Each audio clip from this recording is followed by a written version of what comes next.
1 जानेवारी 2025 पासून सर्व बँकेच्या खातेधारकांना तातडीच्या सूचना आरबीआयने दिल्या आहेत। कारण सर्व बँकांमध्ये आता मोठा बदल होणार आहे। खाते संबंधी मोठे बदल आता होणार आहेत, ज्यामुळे बँक खातेदारांच्या अडचणीत आता वाढ होऊ शकते। त्यामुळे तुमचं कोणत्याही बँकेत खातं असेल तर हा व्हिडिओ पाहणं तुमच्यासाठी अगदी गरजेचं आहे। हे जर नियम तुम्ही समजून नाही घेतले तर बँक खातेदाराच्या अडचणीत मोठी वाढ होऊ शकते। त्यामुळे हे नियम कोणते आहेत नीट समजून घ्या। देशातल्या प्रत्येक नागरिकाचं कोणत्या ना कोणत्या बँकेत खातं असतं, तर बहुतेकांचं एकापेक्षा जास्त बँकांमध्ये खाते देखील असतं। त्यामुळे बँक खातेदारांच्या संबंधी रिझर्व्ह बँक ऑफ इंडिया त्यांच्या नियमामध्ये नेहमीच बदल करत असते। तसाच बदल आता 1 जानेवारी 2025 पासून लागू होतोय। त्यामुळे तुमचे कोणत्याही बँकेत खाते असेल तर हा व्हिडिओ तुमच्यासाठी अतिशय महत्त्वाचा असणार आहे। मित्रांनो, तुम्ही आजकाल पाहताय बँकेत फसवणुकीचे प्रमाण आजकाल वाढत आहे। बँक बुडण्याचे प्रमाण पूर्वी होते, परंतु आता ते कमी झाले आहे। परंतु बँकेतील खातेधारकाला फसवणुकीचे प्रमाण आजकाल वाढत चालले आहे। याच फसवणुकीच्या तक्रार लक्षात घेऊन रिझर्व्ह बँक ऑफ इंडियाने भरपूर बँकांमध्ये बदल केले आहेत। तसेच सर्व बँकेच्या खातेधारकांना काही नियम पण लावले जाणार आहेत। यामध्ये काही बँकांच्या उघडण्याच्या आणि बंद करण्याच्या वेळा पण बदलल्या आहेत आणि हे बदल 1 जानेवारी 2025 पासून लागू होणार आहे। त्यामुळे सर्व बँक खातेधारकांनी हे नियम अटी कोणकोणते आहेत जाणून घेणं गरजेचं आहे। हे जर नियम तुम्ही नाही पाहिले तर तुम्हाला 2025 पूर्ण वर्षभर हा त्रास सहन करावा लागणार आहे। बघा मित्रांनो, येणाऱ्या नवीन वर्षात देशातील सर्व बँकांना हे 5 नवीन नियम आता लागू होणार आहेत। त्यामुळे तुम्हाला जर हे नियम माहिती नसतील तर येणाऱ्या 10 ते 15 दिवसांमध्येच तुम्ही मोठ्या अडचणीत येऊ शकता। प्रत्येक बँक खातेधारकाच्या भरपूर आता यामध्ये शंका आहेत, भरपूर प्रश्न निर्माण झाले आहेत। त्यामुळेच हा व्हिडिओ आम्ही प्रश्न उत्तराच्या स्वरूपात बनवला आहे। तुम्हाला आता प्रत्येक प्रश्नाचं उत्तर या व्हिडिओमध्ये पाहण्यास मिळणार आहे। त्यामुळे नक्की कोणते नियम आरबीआय म्हणजेच रिझर्व्ह बँक ऑफ इंडियाने बदलले आहेत हे जाणून घेणं अत्यंत महत्त्वाचं आहे। बघा, व्हिडिओ अतिशय महत्त्वाचा आहे। देशातील कोणत्याही बँकेत तुमचं खातं असेल तर अतिशय महत्त्वाचा व्हिडिओ आहे, लक्ष देऊन बघा। 1 जानेवारी 2025 पासून देशातील सर्व बँकांना लागू होणार हे 5 कडक नियम। मग आता कोणते नियम लागू होणार आहेत आणि या नियमामुळे बँक खातेधारकाला याचा काय परिणाम आता भोगावा लागणार आहे, याचे उत्तर आम्ही या व्हिडिओमध्ये देण्याचा प्रयत्न केला आहे। मग आता 2025 मध्ये कोणते बदल आता या ठिकाणी होणार आहेत, तसेच सर्वसामान्य बँक ग्राहकांना यासाठी कोणती काळजी आता घ्यावी लागणार आहे, याची सविस्तर माहिती तुम्हाला आम्ही देण्याचा प्रयत्न केला आहे। त्यामुळे कोणते नियम बदललेत, त्यामुळे तुम्हावर काय परिणाम होतो हे सर्व सविस्तरपणे जाणून घ्या। रिझर्व्ह बँकेच्या नवीन नियमानुसार एका व्यक्तीचे किती बँकेमध्ये जास्तीत जास्त खाते असायला पाहिजे, मग ते सेव्हिंग अकाउंट असेल तर ते किती, आणि जर व्यावसायिक अकाउंट असेल तुमचं तर किती, आणि जर जास्त खाते असतील तर रिझर्व्ह बँकेच्या नियमानुसार तुम्हाला आता मोठा दंड आकारण्यात येणार आहे। मग आता नवीन नियमानुसार बँकेत करंट अकाउंट किती असायला पाहिजेत, सेव्हिंग अकाउंट जास्तीत जास्त बँकेमध्ये तुमच्या किती असायला पाहिजेत, याबद्दल आरबीआयने पहिला नवीन नियम लागू करणार आहे। बघा, 1 जानेवारी 2025 पासून हे नवीन नियम लागू होतात। कोणते नियम आहेत लक्षपूर्वक बघत राहा। व्हिडिओ पूर्ण बघितल्याशिवाय तुम्हाला हे नियम कळणार नाहीत। पुढील 2025 पासून तुम्हाला व्यवस्थित तुमच्या बँकेतील पैसे यावं वाटत असेल तर व्हिडिओ लक्षपूर्वक बघा। नियम भरपूर कडक आले आहेत। बघा, आता कोणत्याही बँक अकाउंटला तुम्ही मोबाईल नंबर तुमचा जोडलेला असेल तर मोबाईल नंबर संबंधी सुद्धा बँकेने नियम बदलले आहेत। मोबाईल नंबर बँक अकाउंटला जोडलेला असणं हे अगदी आता तुम्हाला माहितीच आहे, कॉमन झालेलं आहे। सर्वच तुमच्या बँकेच्या खात्याला तुमचा मोबाईल नंबर लिंक केलेला असतो। पण आता रिझर्व्ह बँक ऑफ इंडियाने त्या संदर्भात देखील बदल केला आहे। तुमच्या खात्याला जर मोबाईल नंबर कनेक्ट केला असेल तर यामध्ये देखील आता मोठा बदल झाला आहे। तर बँक खात्यांच्या संदर्भात देखील सविस्तर माहिती या व्हिडिओमध्ये आपण घेतोय।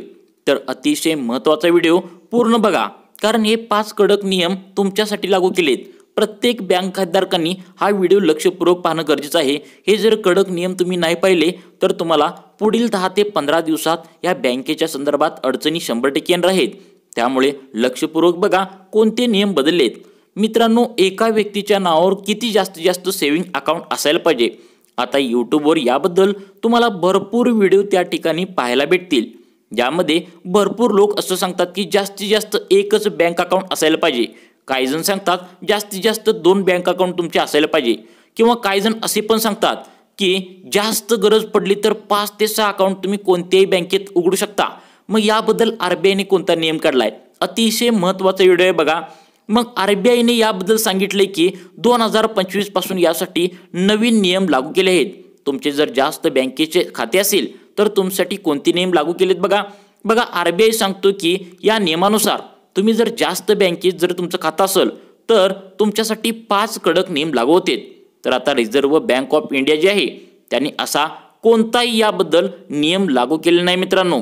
तुम्ही कितीही बँकेमध्ये अकाउंट खोलू शकता, ते बँकेसाठी चांगलंच आहे असं आरबीआय म्हणते।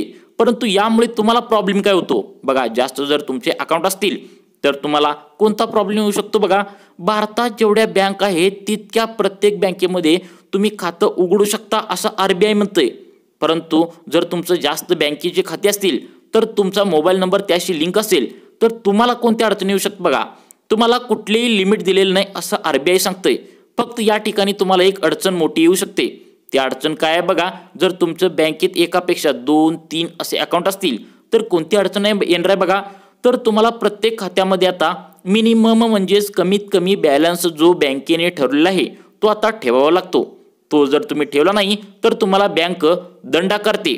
या व्यतिरिक्त एटीएमचे वेगळे चार्जेस आकारते। तुमचे मोबाईल बँकिंगचे चार्जेस असतील, नेट बँकिंगचे चार्जेस असतील, या व्यतिरिक्त वर्षभरासाठी काही मेंटेनन्स चार्ज असतो तो बँक तुम्हाला आकारत असतील। आणि जर तुमचे प्रायव्हेट बँकेमध्ये जर खातं असेल म्हणजे एचडीएफसी, आयसीआयसीआय, त्यामध्ये तर एकदम भयानक म्हणजे जास्तीत जास्त तुम्हाला दंड आकारत असते। त्यामुळे या 10 तुम्हाला माहिती असेल जर 10 बँकेमध्ये जर तुमचं खातं असेल तर 10 बँकेसाठी मिनिमम बॅलन्स तुम्हाला त्या ठिकाणी ठेवावं लागेल। या व्यतिरिक्त जे काही चार्जेस मी तुम्हाला सांगितले तुम्हाला आता माहितीच असेल, Kotak bank, ICICI bank, HDFC bank या प्रायव्हेट बँकांना जे तुम्हाला चार्जेस असतील ते तुम्हाला द्यावे लागणार आहेत। ते चार्जेस तुम्हाला भरावे लागणार आहेत। हे जर तुम्ही भरू असाल समजा तुमची जर कॅपॅसिटी असेल भरण्याची तर तुम्ही कोणत्याही देशातल्या बँकेमध्ये खातं उघडू शकता असं आरबीआय म्हणते। मग आता अडचण येते ती म्हणजे मोबाईल नंबरशी बँक खातं जोडणे। मग आता मोबाईल नंबरच्या संदर्भात देखील एक मोठी अडचण येऊ शकते। याबद्दल आरबीआय काय म्हणतं बघा, मोबाईल नंबर जर तुमच्या अनेक बँकांशी जोडला असेल तर ते काय होतं बघा, कारण एक जर नंबर तुम्ही जास्तीत जास्त अकाउंटला जर जोडला तर प्रॉब्लेम असा येऊ शकतो की प्रत्येक बँकेचे तुम्हाला SMS येणार। त्या ठिकाणी काही फ्रॉड कॉल्स असणार, त्यामध्ये तुम्हाला सांगतो फ्रॉड SMS असणार। मग लोक फसवणारे तुम्हाला SMS करणार, तुम्हाला वाटणार की बँकेचा आहे, त्यावर तुम्ही जर क्लिक केलं तर तुमचे बँक खाते रिकाम होण्याच्या घटना सुद्धा घडू शकतात। त्यामुळे काय झाले, आरबीआय काय म्हणते, तुम्ही जास्तीत जास्त अकाउंट उघडू शकता परंतु यामध्ये तुमच्या गरजेचं आणि तुम्हाला जेवढं वाटतंय तुम्ही तेवढंच उघडा। कारण जर तुम्ही जास्त बँकेचे खाते उघडले तर तुम्हाला भविष्यात प्रॉब्लेम येऊ शकतो। बघा मित्रांनो, आता मोबाईल नंबर संबंधात असा एक प्रश्न असतो की एक मोबाईल नंबर आपण जेवढे काय आपले खाते आहेत त्या सर्व खात्यांना जोडू शकतो का? तर होय मित्रांनो, आपण जोडू शकतो, काही सुद्धा अडचण नाही। पण मोबाईल नंबर तुम्ही हजारो खात्यांना जोडू शकता असं आरबीआय म्हणते। परंतु यासाठी काय होतं बघा, तुम्हाला अडचण काय होते बघा। आता तुम्ही एक नंबर जर तुम्हाला अनेक बँक खात्याला जर जोडला तर तुम्हाला येणारे SMS असतील। 10 खात्यांना जर तुम्ही एक नंबर जोडला तर तुमचं ट्रान्झॅक्शनचे पैसे आले, तुमचे चेकचं जे काय असेल ते तुमच्या बँकेत पैसे आले, पैसे गेले, या संदर्भात प्रत्येक बँकेचे तुम्हाला एकाच नंबरवरती मेसेज येणार। आणि एक मेसेज जर तुम्हाला प्रत्येक बँकेचे एक मेसेज तुम्हाला त्या नंबरला आले तर तुम्हाला भविष्यात प्रॉब्लेम येऊ शकतो। कारण आजकाल फसवणुकीचे SMS पण येऊ लागलेत। यासाठी बँकेने काय केलंय तर आता हे कडक नियम लागू केलेत। कोणते कडक नियम लागू केलेत? कारण तुमचा जर एक नंबर, आता तुम्हाला माहित असेल बँक काय म्हणते की तुमचा एक नंबर किती पण खात्यांना जोडा, परंतु तुमच्यासाठी हे तोटा होऊ शकतं। कारण का तोटा होऊ शकतं? कारण तुमच्या जर एका नंबरला 10 बँकेचे वेगवेगळे SMS येत असतील आणि तुम्हाला त्यामध्ये जर फसवणुकीचा एखादा SMS येत असेल आणि तुम्ही जर त्याच्यावर क्लिक केला तर तुमचे खाते रिकाम सुद्धा होण्याच्या दाट शक्यता असते। आजकाल फसवणुकीचे प्रमाण वाढले आहे। त्यामुळे आरबीआय काय म्हणते, तुम्ही कितीही बँकेमध्ये खातं उघडू शकता परंतु तुमच्यासाठी ती अडचण येऊ शकते। त्यामुळे मित्रांनो, जवळजवळ 1 ते 2 बँकेमध्ये, ते पण गव्हर्नमेंट बँकेमध्ये आपण खाते उघडले पाहिजे, तेच तुमच्यासाठी फायद्याचे असणार आहे। मित्रांनो, व्हिडिओ कसा वाटला कमेंट करून नक्की सांगा व अशाच प्रकारचे दररोज व्हिडिओ पाहण्यासाठी आमच्या लाईफ चेंज मोटिवेशन या चॅनलला नक्की सबस्क्राईब करून ठेवा। धन्यवाद मित्रांनो।